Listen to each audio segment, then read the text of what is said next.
welcome to Trekking into Darkness, the inaugural episode of this incredible show. Yes. I am Noah. I'm Ryan.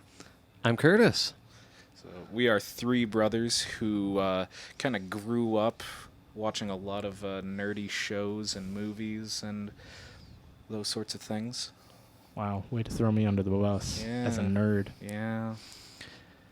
So, here we are. I've been watching Star Trek for 22 years, my entire life. I swear to God. yeah. And so I guess the idea here is that we're going to take a look at the new show. Picard. Sort of a review, sort of just thoughts and opinions, and we'll see where it goes. Alrighty. So from some of the research that we've done, and Curtis and I, we've watched the full series up to this point. I stopped watching in episode 3. Yes. So from what we've seen, according to like Rotten Tomatoes, Google users, and IMDb, it's been pretty well received. 90% Rotten Tomatoes, they enjoyed it. About 92% of Google users, and an 8 out of 10 on IMDb. Good, yeah. So pretty good numbers. So people that are watching it like it. You're right, yeah. It's great. So you should finish watching the show. Nah. First episode, what does it say there? Okay, so first episode, they rated it like 1 out of 10. Episode 1, Remembrance, had an 8.5 out of 10, so pretty good rating right off the bat. Wow. So, I mean, Very little happened. Oh, I mean, it was easing you back into the universe of Jean-Luc Picard. Look at the Enterprise D. Look at Data. Look at these things you remember. Yeah. definitely looked very Star Trek. Yeah, Data looked very Star Trek. Yeah, with his bloated CGI head. Yeah, because Am I wrong? Because Brent Spiner is now like 20 years older than the last time he played Data, and he never wanted to play Data again because he thought he was getting too old to play Data. It's fair. And then they paid him a bunch of money, so he came back. Yeah. Yeah. I mean, thought he looked pretty good. I mean, the same thing goes for Picard. He didn't want to come back after Nemesis because he thought that the script was so terrible that... You realize he is the reason that the buggy sequence exists? Yeah. The buggy sequence. Would And you that's about call the that a good part of that movie? That reminded me of, like, older episodes of Star Trek where they would do, like, kind of fun things on away missions. Yeah. Kind Fun things. of. Fun. Yeah. Fun. Because, Like violating the Prime Directive by exposing a pre-warp civilization to buggies and... well, they had It was an buggy accident. vehicles. They couldn't have When? known that the... In that sequence, those other dudes are riding around in their Okay, but other little things. I a mean, all they captain really would rather did, give his life than violate the Prime Directive. James T. Kirk They said that. thought it was, uninhabited where they were looking for little android parts. They say there's a pre-warp civilization before they go to the planet. Yeah, well, the pre-warp civilization found them on accident. apparently And remember, B4 there was an there. ion storm moving in or something. They wanted a buggy chase action scene, so they wrote a script around that idea. It was kind of a weird sequence. It was so, weirdly bright, Yeah, A bit saturated. oversaturated. overexposed in And post-production. weird comedy with the Data head just Yeah. saying why. Man, that's funny. Why? Anyway, we're getting off topic Yeah. here. Just We a are little. I mean, yeah, Nemesis was not that good, but I Incredible. think, okay, Picard, the show, is by far better than Nemesis. Yes, I'd agree with that. I would. All right. I'd agree. Episode 2, it's called Maps and Legends. Okay, so we dip down a little bit. We go from an 8.5 out of 10 to a 7.4. I don't quite remember what happened in the episode because the first couple episodes I wasn't Just paying blur the most together. attention. Yeah, they Because were. you just they're all sit on slow. the planet Earth Yeah. for 3 episodes, It's- and it's boring. Definitely a slow grind. Okay, So there's I have a question. Did Daj, that's the name of the Right, first Daj, android, yeah. did she die in episode 1? Yes. Yeah. I Yes. legitimately didn't remember which episode she died in. Yeah. So, like, they have that big death, and it's supposed to be like sort of the emotional push to get Picard. I almost said Kirk.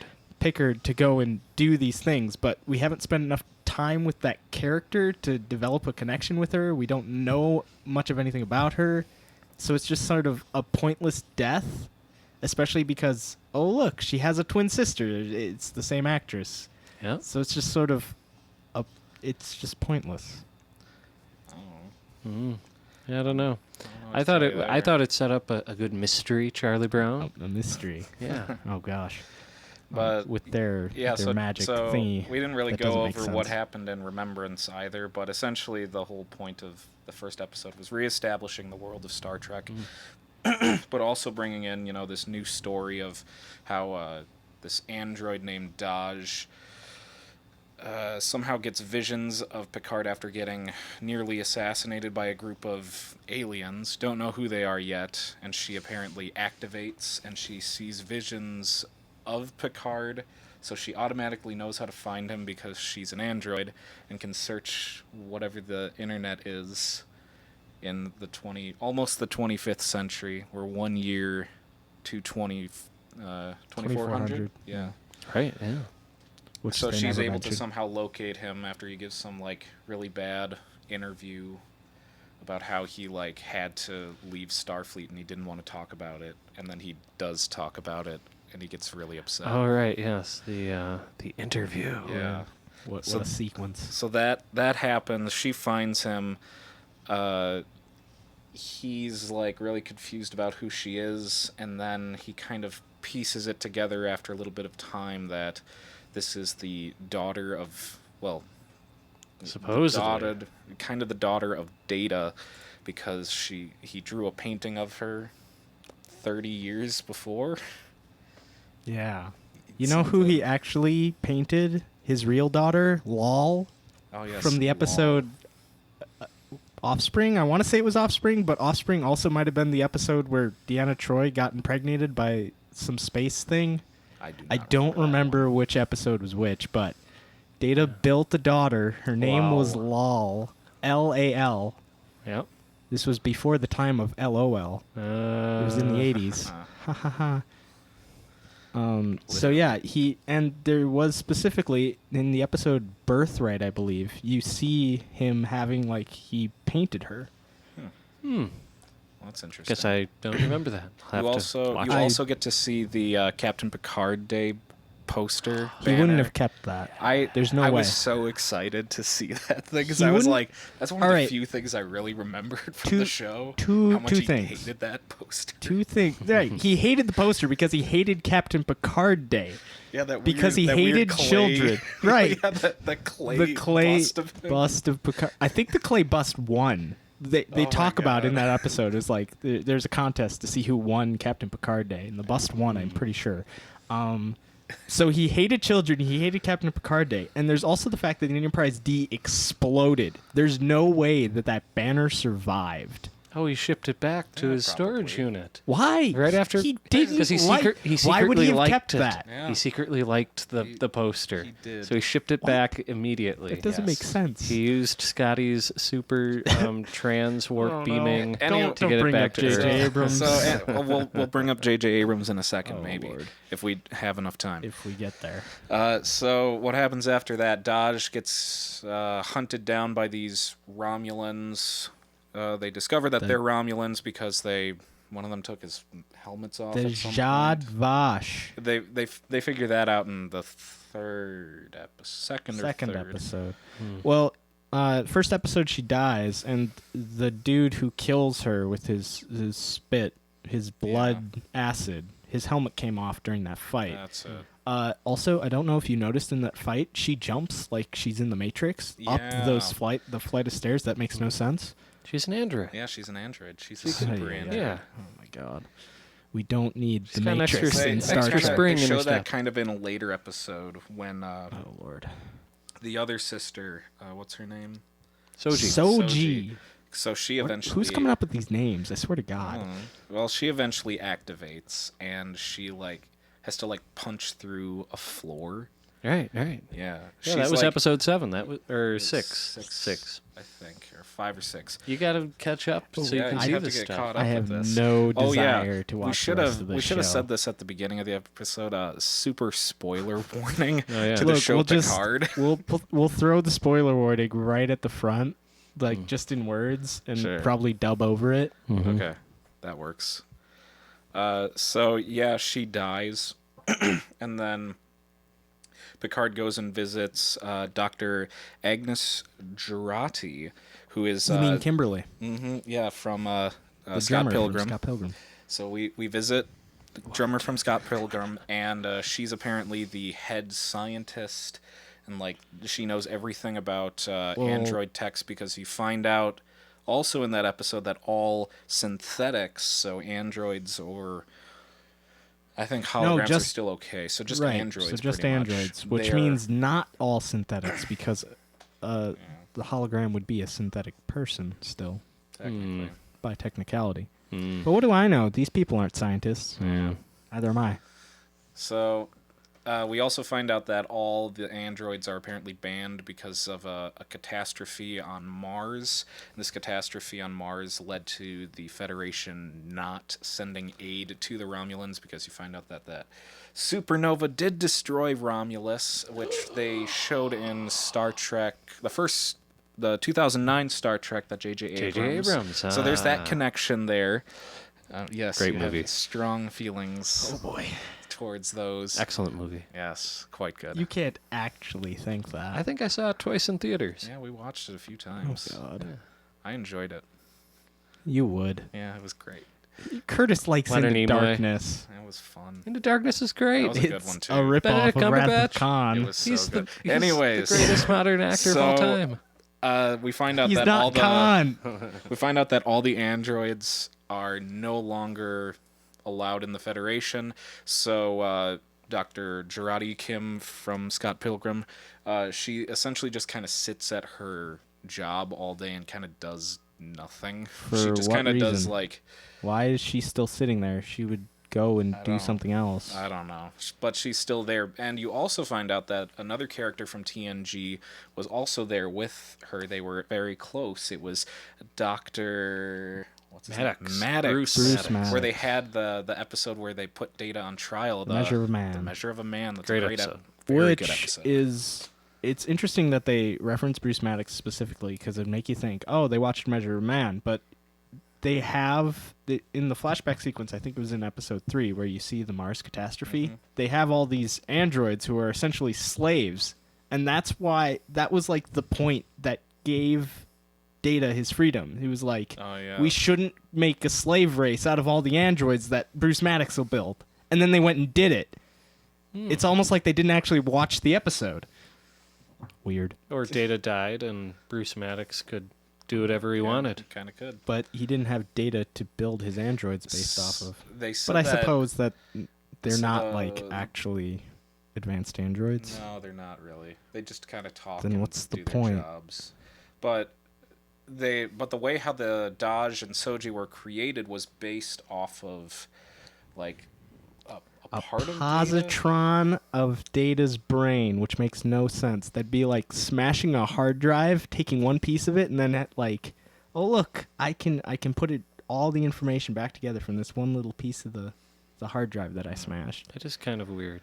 But so It's apparently, nonsensical. whatever this process is, it created twins. So that's how we find out that there is Soji, With Daj's sister, The who is most uninteresting piece of jewelry, the Yeah. two circles necklace. It was like, Apparent- what? apparently it means, I don't know, it means something. Well, But I only say that because Picard is like, that's an interesting necklace. And it's just like the most boring piece of jewelry you'd ever see. I'm like, why are you pointing that out? Oh, because it's a plot point.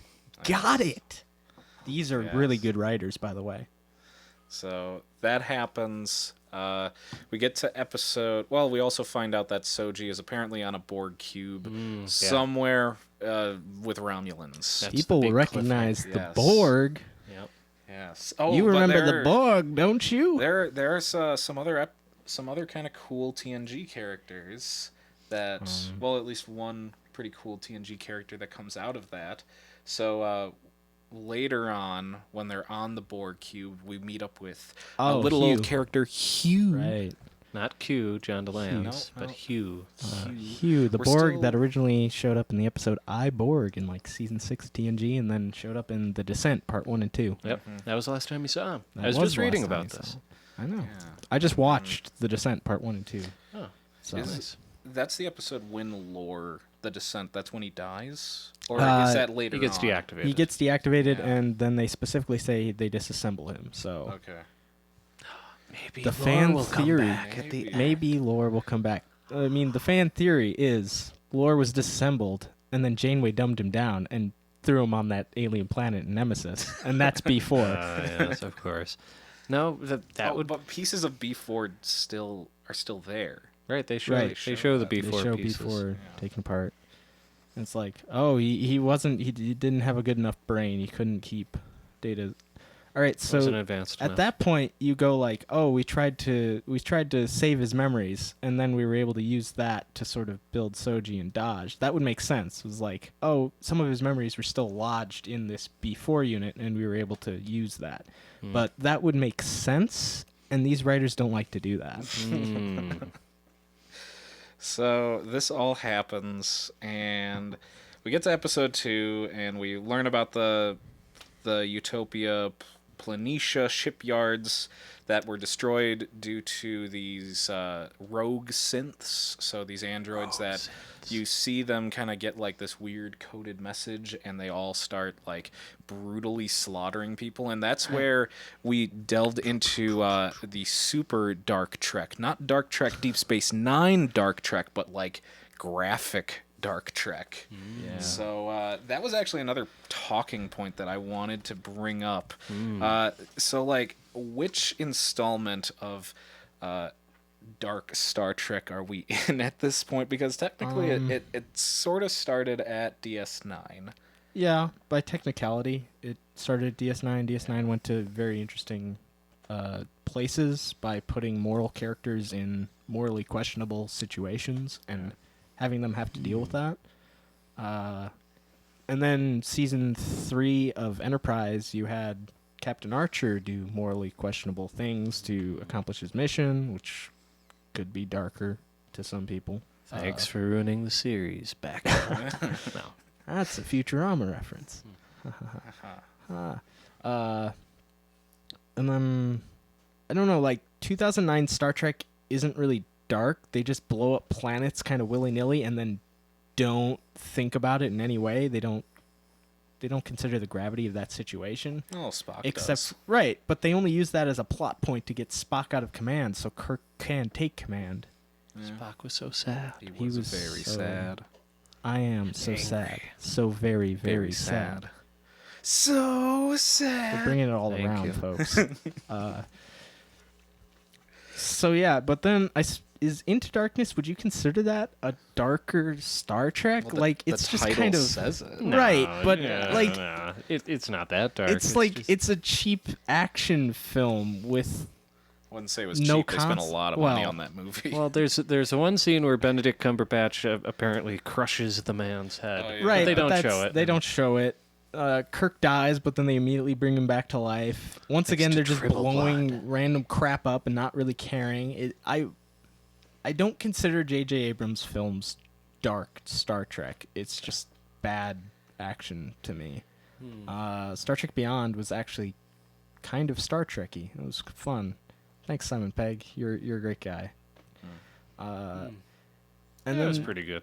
It definitely reminded me of like an episode of like TNG, Right. Or not TNG, original television TOS. series. TOS. Yeah, and I really liked that. It was fun. Yeah. And then neither of you have really watched Discovery. I got both of you Oh. to sit down and watch the first episode, and I Yep. told you, man, this is crap. Neither of you really wanted to believe me because you wanted to have hope. You wanted to be optimistic. We need Star Trek to bring hope for the future, after all. But it's based 800 years in the past. Gosh. Yeah, no. Discovery was. It's not as So amazingly, I've discovered seen, I didn't like it. I've seen more Discovery than either of you, having watched about 5 episodes in their entirety of Discovery, the first 3 and then like the last 2 from season 2. And it's trying to be dark, but it's also trying to be a soap opera with Michael Burnham like just bursting into tears about things and people being really emotional about random crap. And it's just like, I'm not sure, it's kind of tone deaf, I think. I don't know. Well, we almost, and I remember we had this discussion at one point, Voyager was almost darker Star Trek. It almost could have been because of the premise where they're thrown out into like, the middle of nowhere in the Delta Quadrant, where they're like, how many years would it have taken them to just get a ridiculous amount? There, like 80-some years or something. At maximum warp. Yeah. Right. So it almost could have been that, and we kind of had a glimpse of that in the episode where they meet up with that other Equinox. Yeah, the Equinox, and they're like taking aliens prisoner and using their energy to like power their ship, and it's like that almost could have been Voyager. And also in I forget, Year of Hell, Part 1 and 2, you also get to see a glimpse of that. Dark. So it was pieces of Dark Trek. Right, but the executive producer Rick Berman and the rest of the long working folks at Paramount at the time, they wanted to sort of keep to the core, and so they kept it more TNG-esque. Okay. Dark Trek. The other thing that I also kind of want to talk about is like what exactly happened with the Kelvin timeline. So to those who are not official Star Trek, to those who are not official Star Trek viewers and have not spent their entire lives watching it since they were very young, i.e. what we did together growing up. Sometimes.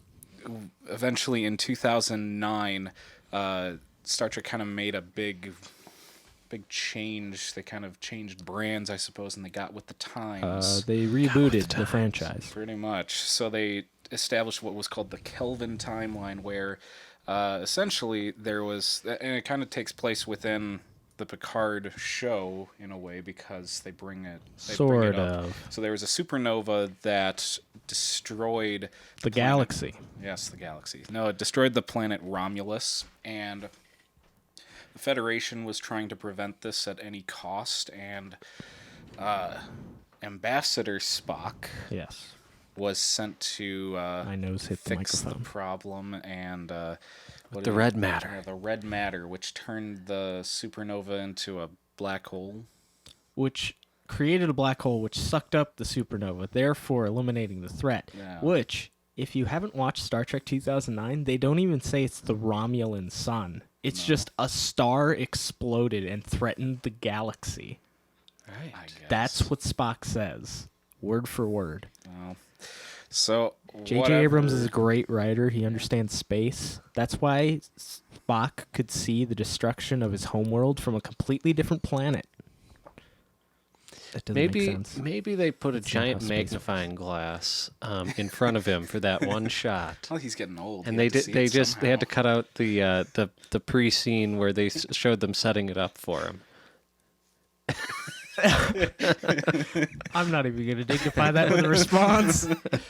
So what happens is, Spock, he drops the red matter on this sun, creates a black hole. He gets there's another group of Romulans that like attacks him. He gets sucked into one side of the black hole. The Romulans get sucked into the other, and the black hole acts as a time machine and sends them back to 100 years, 150 years, right before the original series, or shortly before the original series. Because the Romulan ship meets up with the USS Kelvin, hence the Kelvin timeline. So because it created like a splintered off from the original timeline, and changed the way Star Trek apparently looks and how the characters acted and a whole bunch of different things. So it's an alternate dimension. It's an excuse to do what they wanted to do with the characters. Yeah. And it worked. In the Star Trek universe. And it worked. And it worked great. Worked. Made a bunch of money. Yeah. Studio was happy. Look at how much money Beyond made. Oh. I think they covered their production costs. Right, but they didn't make money, so... Right, they that's didn't because make Star Wars enough came money. out. Yeah. You're going to blame Star Wars? Star Wars is the next episode. Right. So, Kelvin Timeline happened, and they released Star Trek 2009, then Into Darkness, what was that, 2013, 2014? I think 13 or 12. 12 or 13. Yeah, I don't remember. And then they came out with Beyond, that was 2016 for the 50th anniversary. Yes, and they had announced that they were going to make another Star Trek movie, and then it just kind of, so it ended right there. They announced it. If anyone has ever watched Midnight's Edge, they've done a lot of very interesting reporting on this. Their sources would indicate that they announced it to try and seem confident that they had all these people on board, all the stars, Chris Hemsworth, Chris Pine, so that investors would come and fund the movie. They didn't, so the movie never happened, and it's still not happening because they don't have money to make it. That was always a weird thought to me. Thor is Captain Kirk's dad. And he's married to Padme Amidala. Yes. Weird. Beans on toast. Anyway, Weird. so that universe, I guess, no longer exists. Well, because... it exists. It's just not going anywhere. Yeah. Because it's never going to get made. So Picard, however, follows the Prime timeline. Yes, Prime. Yes. So Prime, not canon. So it continues forward after the destruction of Romulus. We pick up at. I think we were still talking about episode 2. But the thing is, I don't really remember all that much about it. Just that, because nothing happened. They discovered that, more of the same information. Daj was indeed an android, and they're trying to cover it up. And Picard decides that he needs to go on this mission to try to figure out where Soji is, even though he has no idea what her name is or where she is. So sounds like a great plan. This is also the episode where they introduced the Jad Vash. The Tal Shiar, which was the secret security of the Romulan Empire, has a secret security within them. Yes. That's pointless. And Layers. apparently the Romulans hated artificial intelligence, which also makes zero sense. In fact, contradicts things we've seen on Star Trek The Next Generation. But what do I know?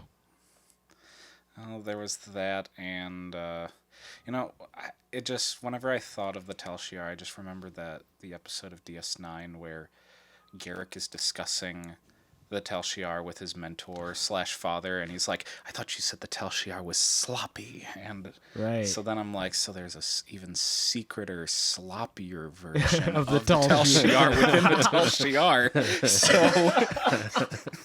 So that was the first thing that came to my mind when they said that. So I was like, interesting. That actually lines up because this super duper secret Tal Shiar, the Jad Vash, they just wear biker helmets to keep their identities secret, and they just run into places firing guns a lot. It's like, you're really not being that down low. They didn't even kill Picard to cover their tracks in the first episode, although he would have died from the explosion because he's 80 years old. Yeah, he did he flew. He flew a long ways and hit the ground. It was just like, oh, they woke him up in his bed back on the vineyard. Like, wouldn't authorities have questioned him? Like, how did you wind up on the building, and why were you unconscious? Because it's a conspiracy. Oh, God. Oh. Like the Star Trek Next Generation episode, Conspiracy, where the worms go inside people and took over they never Starfleet revisited Command. that. They did in that book, Unity. Yeah, I remember that. Even though Good book. I don't really remember It's in reading this all house. that much of it. Just remember That's it. true. You know, tangent, I was just reading an interview with the writers of yesterday's Enterprise, speaking of old Next Gen episodes. Good episode. Good episode. And the writers were saying that they wished that they had kept the story of yesterday's Enterprise for the Generations movie, and they would have used the Enterprise A and Kirk and Spock and all of them, and would have had to send them back to their deaths instead. I like that. That would have been more interesting. way better than what Generations is. Hey, Which, you know, the best scene of Generations is when they're sitting on horseback talking to each other. don't let them promote you. Don't let them transfer you. Don't let them do anything that takes you off the bridge of that ship. Because when you're there, you can make a difference. It's the best scene of the movie. Picard didn't listen to that. Just saying. I mean, nothing better than Bill Shatner riding a horse and talking, Dude. or climbing a gigantic mountain. Oh, gosh. He didn't actually climb it. Being one with the mountain. Yes. Oh, gosh. Yeah, if you ever really want a good laugh, watch the behind the scenes interview of William Shatner for Star Trek V, where it's essentially just his ego boost, like talking about how it was making him better or something. I don't know. Yep. His relationship with the mountain. It's He's tried to hug the mountain. make love with the mountain. Oh, God. They're having an affair. It's like, if you have the chance, watch it. It's so good. Yep. So moving on, Picard is told that he cannot be reinstated into Starfleet because he retired, you know, kind of under in a bad situation, I guess, because they're trying to cover something up. But right before that, he gets visited by the doctor from the Stargazer that we've never met before, wasn't a character before, and I think that alludes to the fact that Beverly Crusher is dead. Really? So the rumors go. It hasn't been obviously confirmed in the show yet. I haven't gotten that far. But apparently they will have killed her off screen, and she and Picard never got together. But they discussed getting together or something. It's Oh, and according to the last episode of TNG, where they had gotten married or whatever had happened. right, and then divorced. Yeah. That could be an allusion to that. Because they also bring up, with that doctor, Ironic Syndrome, which was specifically referenced in All Good Things, or talked about in All Good Things. Yeah. They thought Picard was going crazy, talking about the rift and the whatever system. I don't remember. Sorry, bringing it back around. He got told by Admiral whatever in Starfleet that he couldn't be reinstated. And that scene when he talks to that admiral, that definitely showed that this was more. This is probably the darkest Trek that we have ever gotten to, because there are many swears that are brought out in that conversation. And I remember watching that, I was like, oh, this is different.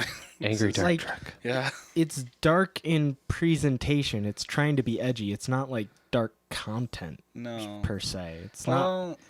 A couple scenes, but nothing like right. major. But once again, I'd say that's more presentation. It's not putting Picard in a morally gray situation like Sisko assassinating a Romulan ambassador for the greater good. You don't have that Federation into the war. You don't have a moral question. You just have bad things happening, and it's extremely graphic and in your face. That's why I say the show is trying to be edgy more so than being like actually dark. Yeah. So that happens. He then decides he's going to go out and like find a crew and a ship, and he contacts his previous first officer, who was Commander Raffi. Yeah, I don't remember the rest of the name. I forget what. I don't like that name. she calls him JL. I find it really annoying. JL. If you read, they're also coming out with the new Countdown? the comics that Countdown is like 2.0. Yeah. Ooh. Curtis, you remember Countdown that went along with right. So they're making a new comic called Countdown, and it's a different story, but it's almost exactly the same. Yeah. But it is different. Oh. Because in the original Countdown there was a Captain Data, but Right. in this there isn't, so they couldn't have used that same story. Yeah. That's why there's Countdown 2.0, as I call it. I didn't know that. Which is extremely stupid. Yeah. So yeah, he goes off and finds Raffi, and she gets him a captain. And I think that kind of leads us to episode. Hold on. 3. Why is Raffi in like a trailer park in the middle of Vasquez Rocks? So the implication is that after Picard had to, he was kind of forced out of the Federation. He was told that he had to retire or she lost her job too. Yeah, because like she's kind of crazy, I guess, or something. She's it was a very... conspiracy theorist, but even then, like, poverty doesn't exist on Earth. Like even DS9 at its darkest was like Earth is still like this perfect society. Yeah. It's like the neutral zone, or no, the demilitarized zone, where the Maquis are. It's like that's like the closest thing to poverty. Right. But Earth was still, it had still solved all these problems. Yeah. I mean, I always thought it was just that she had chosen to kind of be living out there. Why? By herself. I don't know, because that's what they can do with the show. But if she chose to do that, why does she complain to Picard like, "Oh, it'd be so embarrassing to show you my trailer park"? It's like, what? I think. Well, you also find out later on that she had a family, and she's like, she's actually like going to soon be a grandmother. Yeah, she had a son, and he married. I forget it was a Vulcan or a Romulan. Yeah, something. It had pointy ears. And oh right, the inconsistency. And sometimes because Romulans have the head ridges, but sometimes they don't. Yeah. So this, what happens exactly? Original series Romulans didn't have head ridges. It's true, right, but they didn't. They retconned that. Essentially. I don't remember that. Every Romulan since TNG had the head ridges, just like every Klingon had head ridges. Yeah. Except in Enterprise, where they solved that problem. Yeah, that was such a good episode, too. Maybe a strain of that Klingon virus got to the Romulans. Yeah, maybe. Got to the Romulans, of course, right? That's gotta be it. Oh, so, yeah, and I guess that, like, because she was forced out and was kind of considered kind of crazy, it created a rift with her only family and Picard, so, like, she didn't have anyone, so she just kind of put herself into this exile because... nobody loves her, and she doesn't get to complain about her self-imposed exile. I'm sorry. You didn't see Yoda complaining about living in his hut on, what's Dagobah? Planet. Yeah. Planet. Swamp planet. Either way, it leads us to episode 3, which is The End is the Beginning. So we go up from 7.4 to 7.5. What a leap. So, very big leap. So... okay, the episode flashbacks reveal in the aftermath of the synth attack. So more stuff about like the attack on Mars and all that stuff. Picard eventually meets Captain Rios, who find out that he is actually former Starfleet, and he's had some trauma as well. I guess he lost like a bunch of his crew at some point. He's also a ripoff of Wolverine. Yeah. Kind of, yeah. He smokes like a lot of cigars, and he drinks. Yeah, and he's got like, a big piece of metal sticking out of his shoulder. He's like, just take it out of me. I don't care. Yeah, and he's very mean to his hologram doctor dude who like also does some other stuff. And yeah, I don't know. It's kind of interesting. And joining us now for the show is Allie. She's just kind of peering at the camera right now. All right. Back. So what does Allie have to say about Captain Picard? Wow. what incredible input. Very, very good. Very good. Allie, slide in next to Curtis. Yeah. So the camera can say hi to you. Yes. But now it seems like we're just talking to someone who isn't there. Yeah. Just poke your face in for a second, Allie. Oh, she's sliding in. Oh, there she is. Hi, there's Allie. Okay. So episode 3 happens. They meet Rios. They figure out that the Borg cube, it's also known as the artifact, and that's where we finally learn about Hugh. We all like Hugh. He's from really nice. Borg. Yep, he's great, and he's a friendly Borg. So Hugh brings Soji around the artifact to like these different classified Right. sections because this is like the only place that's known for having Romulans who were assimilated by the Borg or something like that. Like, they just kind of throw a Borg cube in here without much explanation. Well, I guess, I was just reading that there's going to be more explanation as to the importance of this Borg cube. Supposedly it's a Borg cube that we've seen before. I don't know what that means. What? I don't know. So That we saw in Voyager? Every other Borg cube we've seen got blown up. Or maybe it was like the original Borg cube from Next Gen? From the pilot, Encounter at Farpoint? No. Season 2. It's a Q episode where he throws them into the Delta Quadrant. I thought that was Encounter at Farpoint. No. I'm Encounter at misremembering. Farpoint is the... Don't they meet the That's Borg the there? weird. No. That's a weird jellyfish thing. Yeah, but they meet Q in that episode. Yeah, they meet Q. Okay, then I'm just Q just comes back for misremembering. Season 2. Right. It's one of the highlights of Season 2. Yeah. Not much else is good in Season 2. I Hey, felt like Dr. Pulaski is underrated. Who was the character that introduced us to the Borg? It was Q. It was Q. It was Q. It was? Yes. I thought Guinan knew who the Borg was. Right, did. she's They in that. were. I think she's in that season 2 episode. Yeah. But she was that the first episode with Guinan? It's one of her very. She only shows up starting in season 2. I'm pretty sure. Yeah. Yeah, she doesn't like Q. She gives Q the... Yeah.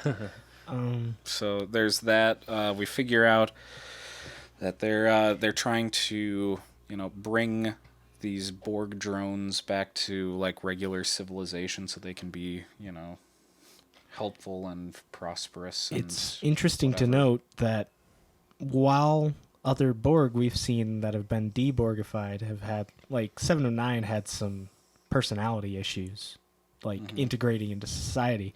None of them have been catatonic, unable to do stuff. Yeah. Picard came back pretty fine, really fine.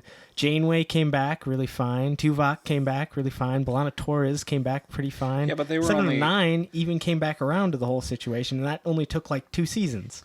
Yeah, but okay. 7 of 9 I could understand a little bit more. She Right, had she some was a issues, Borg but those from the other old. people from 7 of 9 or from Voyager, they were all they weren't assimilated for very long. They Right. were only in the collective for a few days, and they still had some sort of weird drug in them that Oh, right. it meant that they Yeah. couldn't be embraced all the way with the I collective, forgot even though about that. Tuvok But- he was slowly getting worse. Picard was fully in the Borg, and he still came back pretty fine. Yeah, but he was only in there for a week or two.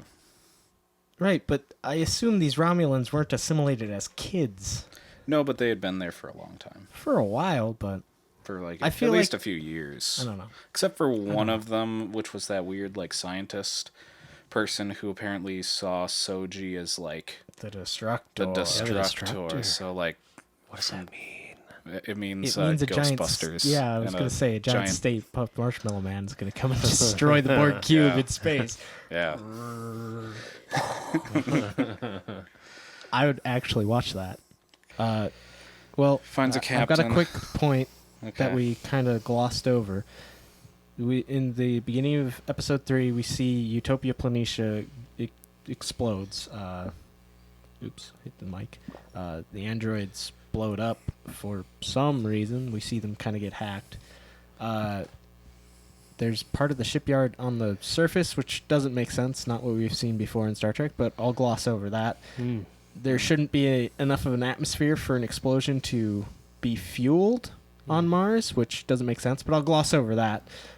What does the destruction of the Utopia Planitia yards have to do with the Federation calling off, completely calling off the evacuation procedures? Yes, they wouldn't have had enough ships to maybe save everyone, but they still would have sent the ships they had, wouldn't they?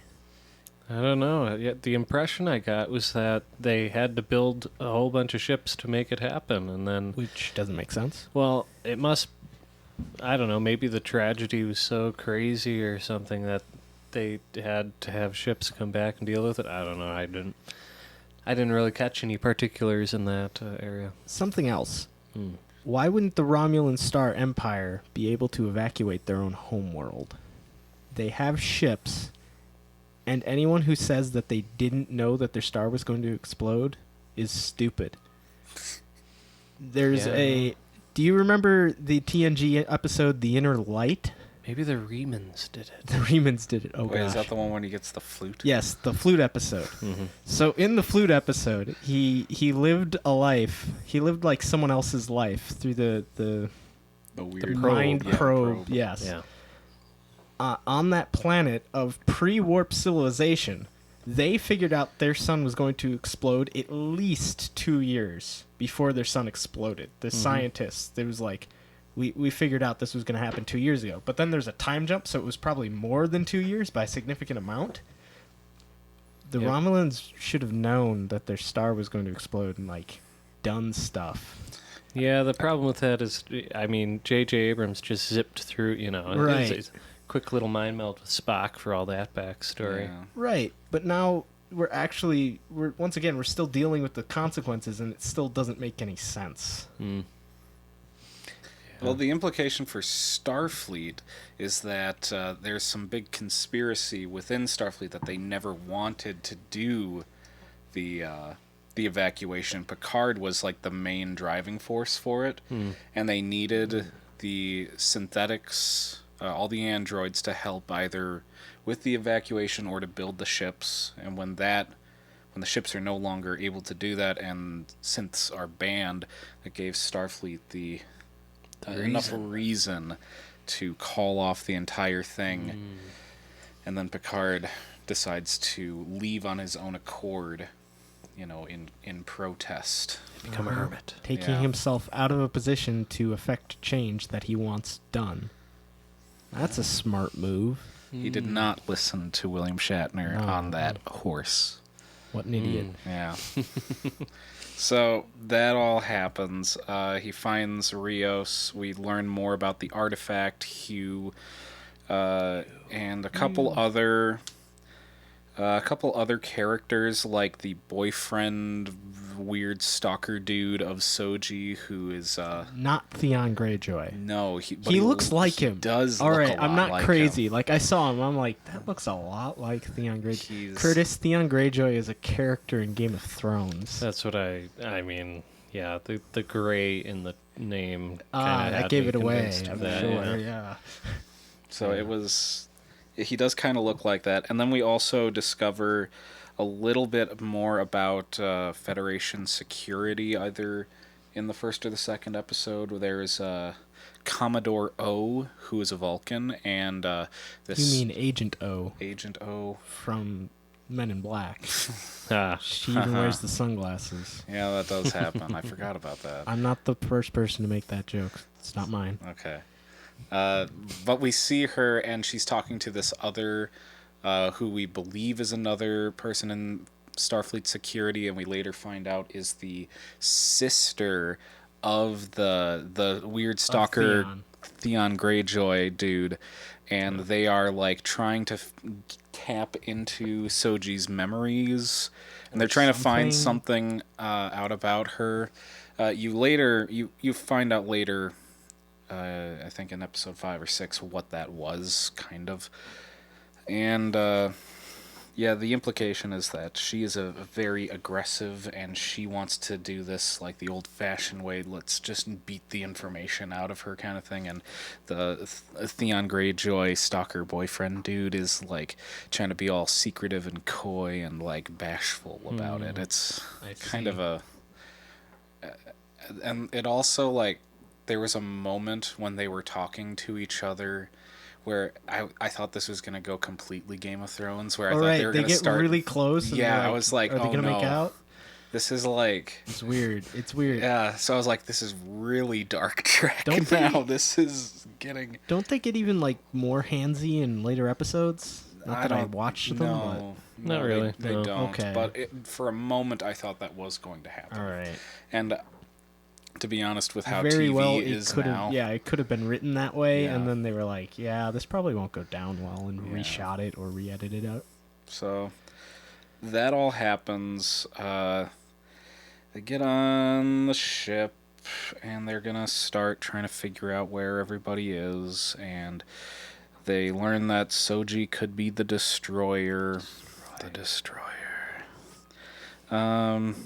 And they just kind of head off from there, except we also find out Raffi decides to join Picard. But only to Free Cloud. Yes, only to get to Free Cloud. What a name. Yeah, it's interesting. What naming convention just sucks in the show, I'm sorry. Mm-hmm. Apple moved their cloud services to another planet. Something like that. So that all happens, and... then they kind of get underway. The doctor lady, Kimberly from Scott Pilgrim. Yeah, she joins, even though she's like really tentative about it and like has never done anything before in her life. Well, she joined up. She just sort of showed up at the vineyard when Picard was getting shot at by Romulans, and I thought that was like, well, she's working with the Romulans, isn't she? She even had one of their guns just magically. No, it's something else actually. Oh. I didn't make it all the way. You're on the right track. You're getting there. Oh wow! Yeah, it's almost like it's really easy to spot these things.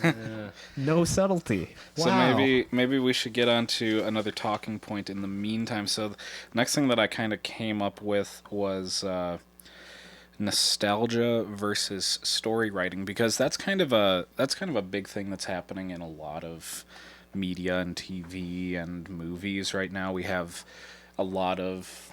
Because everything's being recycled. Yeah, everything's kind of being recycled in a way. Like, the main one that I have always kind of thought of was a Netflix show. What's Lost it called in again? Space? No. Stranger Things. Stranger Things. Where it's basically just a 80 nostalgia trip. Mm-hmm. So that's... But they did a good job of being able to implement some nostalgia with pretty good story writing. So overall, in this case, how are we feeling? Because we've watched a lot of Star Trek, we've watched a lot of that. So there's obviously some things that we recognize. Right. And that's theoretically that's the way it should be, because you're in the Star Trek universe. There should be things that you go, oh yeah, that makes sense. It makes sense that you see some Romulans, that you see Klingons. These are players in the Alpha Quadrant. It makes sense that they're around doing things. Except we haven't seen any Klingons yet. Well, that's because they're trying to decide which Klingons. Right. There's the Discovery Klingons, which look absolutely awful. And those weird J.J. Abrams Klingons. Other thing, it's even worse than the Abrams Klingons. Like, I would prefer the Abrams Klingons, and you know how much I loathe them. Their batleths at least looked like batleths. They just added 2 extra blades to it for some reason. Like the Klingons in Discovery, they have just like this weird sort of staff with blades on the end of it, kind of shaped like a batleth. Mm-hmm. It's like, what happened to the Klingons? Plus their weird jumpsuit things that I was very confused about when I saw those. Right. That was very odd. Well, what I read an interview that Michael Chabon or whatever the heck his name is, and he said that their writers' meetings have been full of discussions over how much, how many callbacks to other Star Trek things and how many they're going to implement and not going to. But there is a list of things that they have in mind for season 2. Ooh, so there's season 2 in the works already. Yeah, season 2's probably going to happen. Either way, they've sunk a bunch of money to get Patrick Stewart back, so they might as well fulfill that contract for as long as they have him, because they spent a bunch of money to get him back and convinced him to come back. Mm-hmm. Yeah. And part of the reason they convinced him was they told him it wasn't going to be a TNG reunion tour, so that's part of the reason why it doesn't really resemble TNG in any way. Yeah. Which kind of sucks in my opinion, but there are some parts that kind of remind him. Well, just because like they bring up some other characters. The first episode they had Brent Spiner in there, and that definitely made me like, that was pretty cool to see, just to see him after years. In his list, Michael Chabon did mention that there have been talks about bringing Janeway into the fold. Oh, God. Noah's favorite character. Admiral Janeway. Admiral Janeway. Yeah. Would you care to expand a little? This could take we could fill an about entire episode, 30 to 40 minutes of Noah talking about Janeway. I'm going to condense it and just say she's a very inconsistent character as written. And that has nothing really to do with Kate Mulgrew's performance of her. She's just performing what's written, although she was going through personal issues, and that does affect her performance to one degree or another. But I never really held that against her. The character of Janeway is just very... it just shifts to whatever the story needs her to be upholding on any particular episode. Yep. Going back to nostalgia... it's interesting that you bring that up. Looking at Discovery, because they brought Spock back and the Enterprise back, Pike. but all of these things have been changed to perhaps a 25% degree. Some would say. Yeah. Some other people would just say that they're modernizing it, and I don't agree with that sentiment at all, because we saw the Enterprise, the original Enterprise, or other Constitution-class ships all the way up through Enterprise in 2005, and they never touched that design once in all of those years. And in fact went through great lengths to maintain that visual continuity. So it just seems like they're changing it because they have to, in my opinion. But now we're into Picard, which is directly referencing... You saw the Enterprise D, and it looks pretty much exactly the same. In his little nostalgia room, you see models of the Enterprise E. You see Stargazer. Was there a bat'leth in that room too? I think so. Yeah. Right. Yeah, so you have all these objects that are like, we're in the timeline, guys. Like this show, please. I don't know. They're trying to convince you that it is, in fact, the Star Trek you knew and loved, or at least the universe of that Star Trek. Canon. Right. Which is different from the route that Discovery took, which was, it's Star Trek, believe us. And then just went and did a bunch of shit. Shite. Okay, so then from a storytelling point of view, like, it's definitely kind of... Oh, you had asked earlier what was Picard's, like, reasoning for going after to try to discover Soji. So right. He does talk about this in one of the earlier episodes, how he felt really bad after Data had passed away, that he had let, because they were good friends, how he had let them down, and then he witnesses Daj's death as well right in front of him, so he sees this as an opportunity to try to make amends towards the soul of Data, the spirit of Data. Because Picard and Data had the closest relationship of any two characters ever seen on the show. Oh, wait. Picard had no close relationship with almost anyone. He was a very private, reserved man. He only showed up to the poker game once. Yeah. It was on the last episode. Yeah. He barely interacted with his crew. He had breakfasts with Dr. Crusher, and that was pretty much it. Like, that was the relationship he had. This show should be about Geordi. Geordi was Data's friend. He would take this stuff personally about Data. It would drive him to go and do things.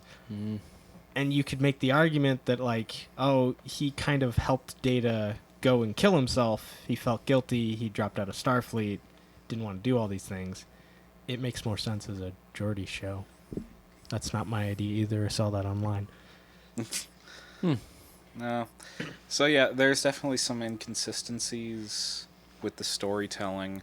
Does nostalgia make up for it? I would say no. It's nice.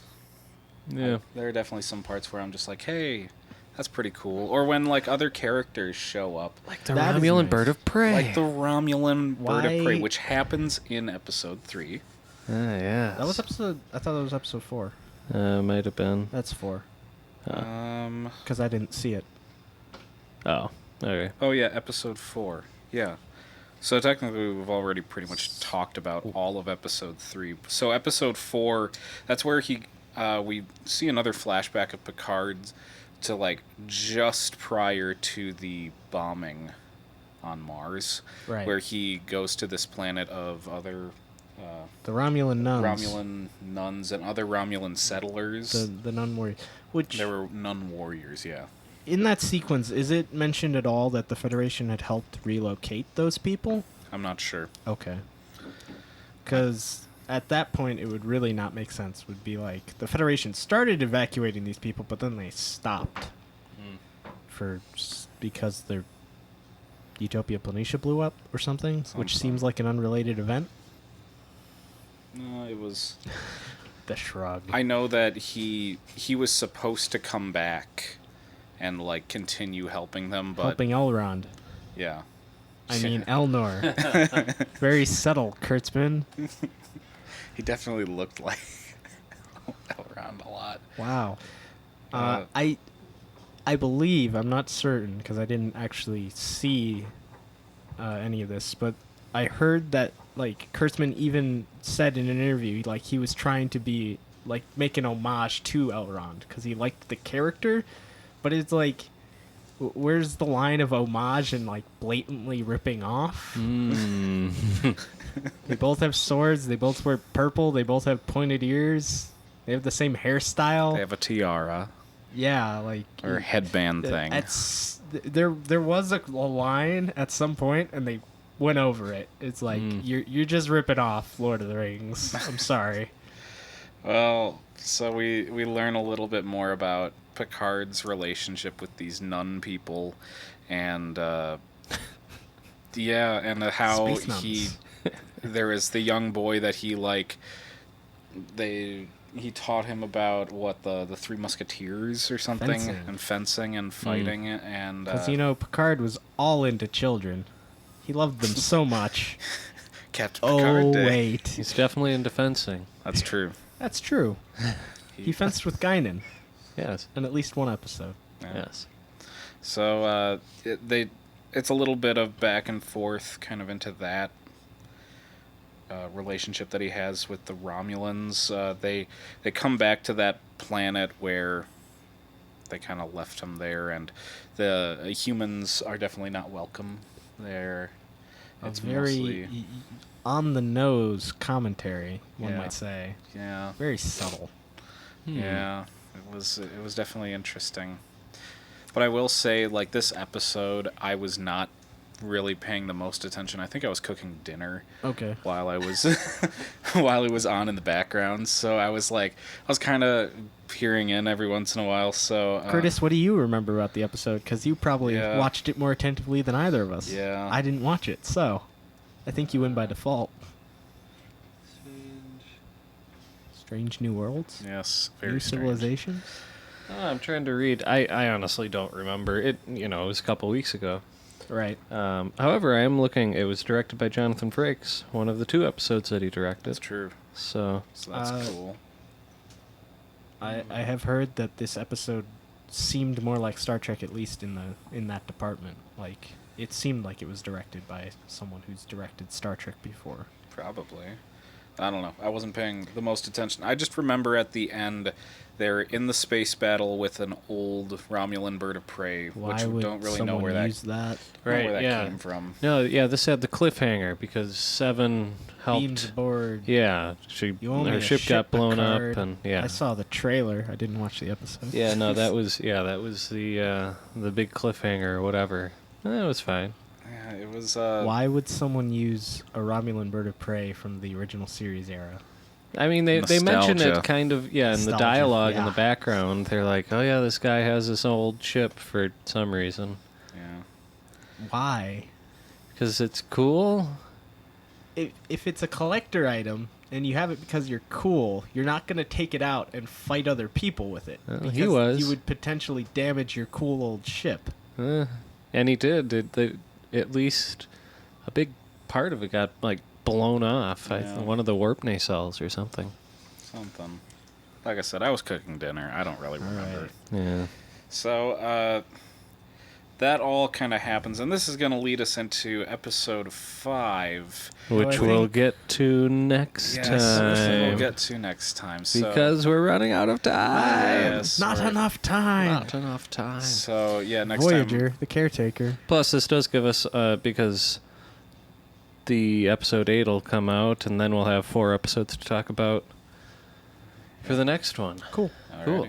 Okay. So thank you. Hope you guys enjoyed This is our discussion of Trekking into Darkness, Star Trek Picard. Hope you all enjoyed. Thank you. Remember to subscribe, like, comment, and subscribe. Yes. Also Please. like the comments.